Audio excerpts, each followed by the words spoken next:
This message is for returning students, faculty, and any individual who attended Brookpine High School during the spring semester. Please listen carefully. This is not a test. This is not a prank. Do not go back when summer ends. If you're listening to this, it means you were on the mailing list, the attendance roll, or the staff directory. It means you were already marked. We tried sending letters. We tried flagging the accounts. None of it stopped the automatic schedules from pushing through. The emails kept arriving. Back to school orientation, August 17th, 8 a.m. Burn them. Do not open them again. If you step back onto campus even for a second, they will know. And they will finish what they started in June. You might think you're imagining things, that it's just nerves, that summer always feels short and dreamlike. But you remember, don't you? The last week of school? The heat that didn't feel natural. The way the clocks moved slower. The endless announcements that repeated, word for word, even when no one was speaking into the PA. The way the seniors never really left. They waved. They smiled. They walked out the doors. But they never got in their cars. They just stood there, behind the bleachers, or near the football field, still wearing their caps and gowns, staring back at the building like they forgot how to turn away. At first, we thought it was a glitch, a faulty bell system, a bored admin looping announcements to mess with people. But then Mr. Harding, the AP Physics teacher, he noticed something. He pulled the janitor aside, asked about the old control room in the basement that had supposedly been closed since 1998. The janitor went down to look. That was the last time anyone saw him. His keys were found a week later in the boiler room, but they were warped, bent in half like something had chewed them. No teeth marks, just pressure, like they'd been folded by heat or sound. We kept quiet. Everyone did, even when students started hearing their own names whispered in the ventilation. Even when the water fountains started running red. Not blood, not paint, just off, tinted, warm. Always warm even in the coldest weeks. And the smell like wet pennies. It was easy to dismiss. Easy to blame it on bad plumbing or old copper pipes. But it was getting stronger by the day. We started leaving early. Teachers shortened lessons. The principal stopped coming out of his office altogether. And then there was the intercom message on the last day, the one no one admitted recording. It came at 3:33 p.m. exactly. A voice, wrong, layered, almost human, said, "This class is not dismissed. Remain seated. Summer is not permission. It is preparation." The lights buzzed louder after that. Doors jammed. Phones stopped dialing out. We were let out late that day, just after the sun dipped below the trees. A group of sophomores swore they saw shadows moving behind the library windows. Tall, slow shapes that didn't match any known staff member. The school resource officer swept the building, came out pale and silent, locked the doors behind him without a word. He never filed a report. He quit the next morning. You're probably wondering why no one shut the place down, why no one called the news. But you don't get it. Brookpine doesn't exist on most maps anymore. Search it and you'll get redirected to the next district over. Google Street View won't let you zoom in past Main Street. It blurs, cuts to static, like it knows. Like it's hiding the shape of the school so you can't trace it, can't find it again. But you remember where it is, don't you? You always do. Every August, no matter how far you move. You wake up one morning and know exactly which roads to take. You tell yourself it's muscle memory, but it's not. It's the pull, the school calling you back. Because the building isn't just brick and steel anymore. It's grown, it remembers, it catalogs, and now it feeds.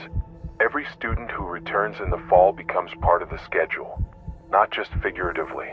Their names are etched in, not on paper, not in databases, etched into the walls, the pipes, the ventilation.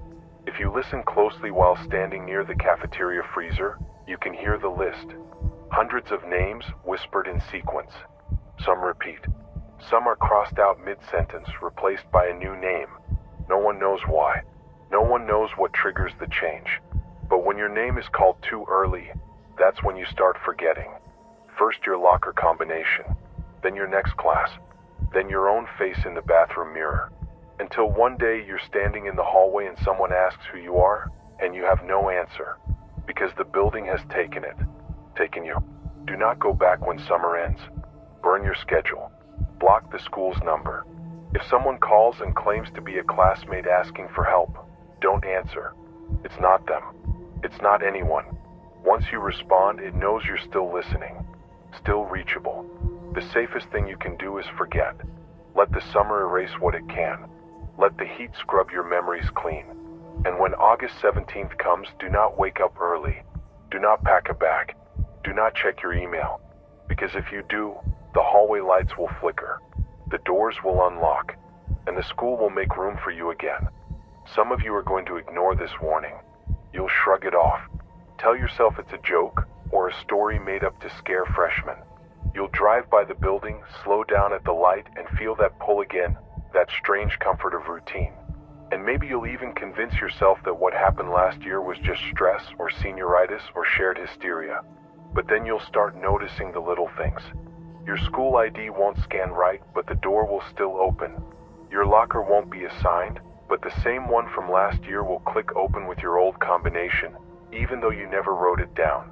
Your name won't be on the class list, but when the teacher takes roll, they'll say it anyway, even if they don't look at you when they do.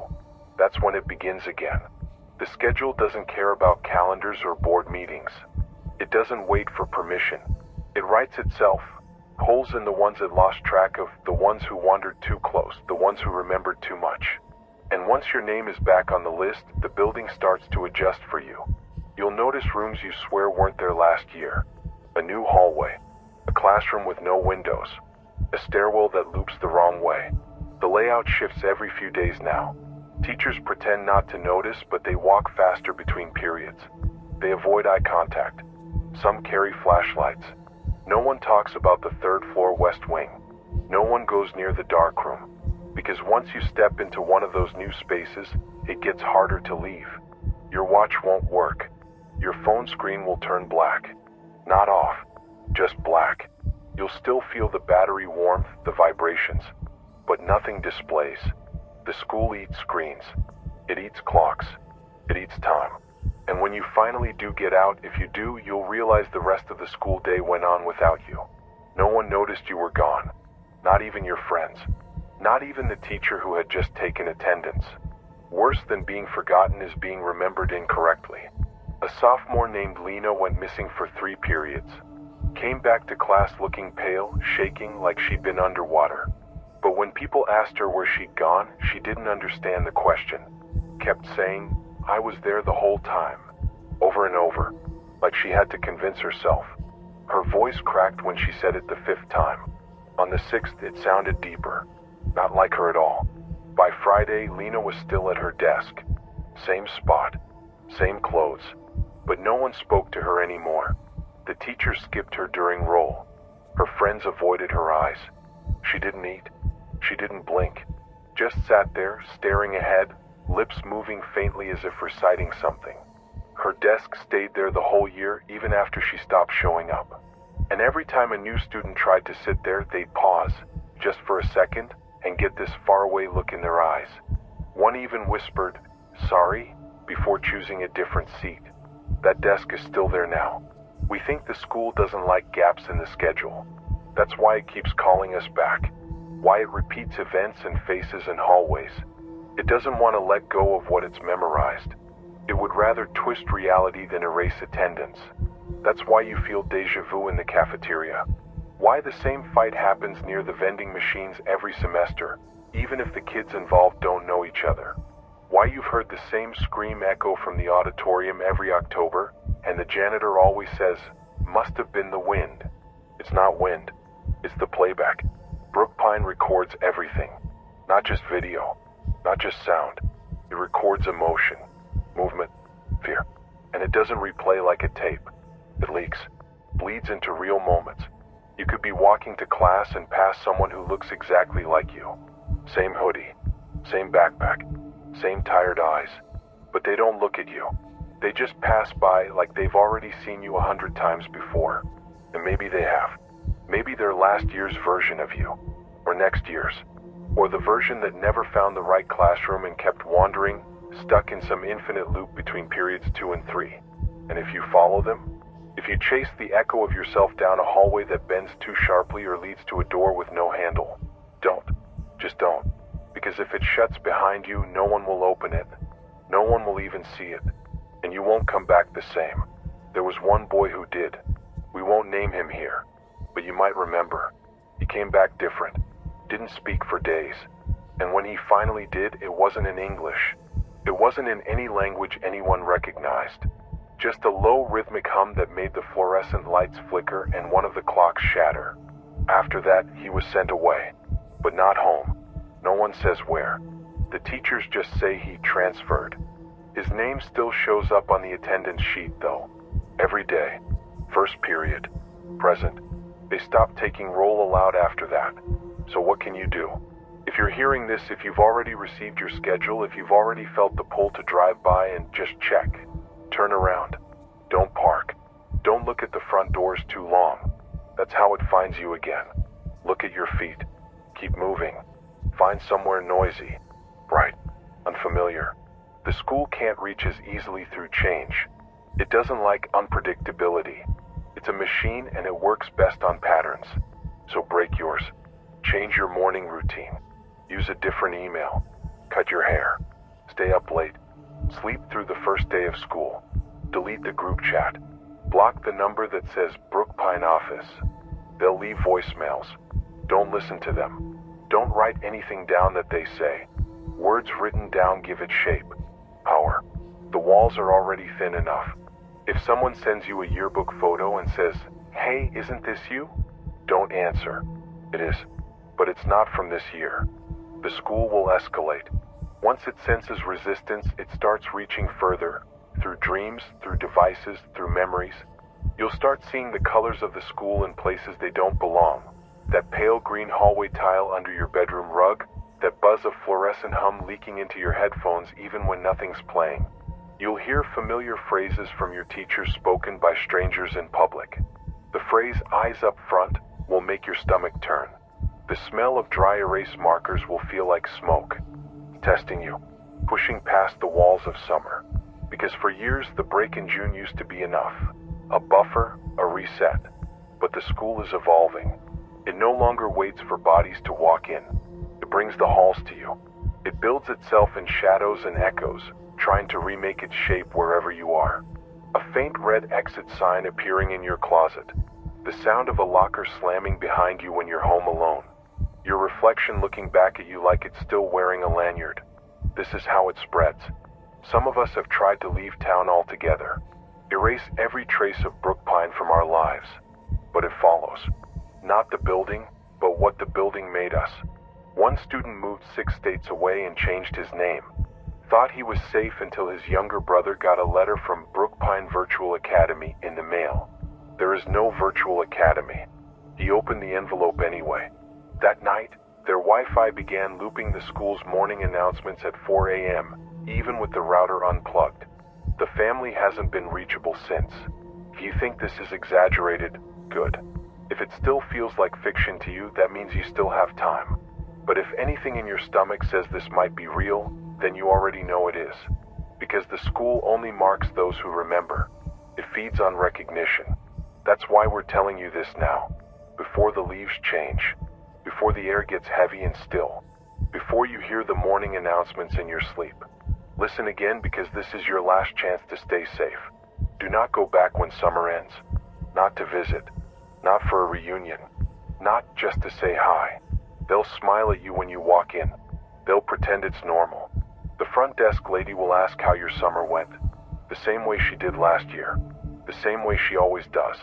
Because they aren't people anymore. They're placeholders. Dialogue boxes. Smiles stretched too wide. If you must pass by the school, do not look directly at the front windows. Do not acknowledge any student who waves at you from the glass. There are no students inside. There haven't been since the doors closed in June. Those aren't children. They're recordings. They loop. Sometimes they glitch and wave with both hands. Sometimes they wave before you've even looked. And if the door ever opens by itself, do not step closer. This is not paranoia. This is instruction. If you're a parent listening to this, Do not send your child back, even if the buses arrive, even if the teachers call, especially if they say your child is already present, especially if you see them asleep in their bed. Lock your doors, cover your mirrors, destroy the backpack. Do not let them walk to the curb. They will not come back. We know how this sounds. We've heard the laughter, the doubt. But listen closely. No one who mocks this ever laughs for long. It starts with insomnia, then the nosebleeds, then the feeling that they're still in homeroom even as they drive or eat or shower. Their voice changes. They speak in phrases they hated as students. Quiet coyote, indoor voices. Put your name on your paper. They begin humming the school fight song under their breath, even if they've never heard it before. Then one day they're gone, but their attendance remains. This broadcast will not repeat. We are not supposed to be speaking. They scan for transmissions like this. Once it finishes, delete it. Erase your cache. Smear the words on the screen. Write something new over them. The school cannot eat what it cannot read. Final checklist. Burn all mail labeled Brookpine. Do not download school district apps. If your phone lights up at 3:33 a.m., do not look. Do not answer to your name if called from an empty room. If you dream of hallway lights flickering above you, wake yourself before the bell rings. Never trust a classroom with no door handle. Never sit at the desk in the back row with initials carved in the top. Never, ever go upstairs if the building map says there is no second floor. And above all, when August ends, stay where it's bright. Stay where it's real. Let go of your school memories. They are not souvenirs. They are anchors. The more you replay them, the more it builds from them. You survived. Don't go back to finish the year, because summer is not freedom. It is mercy, and it is almost over.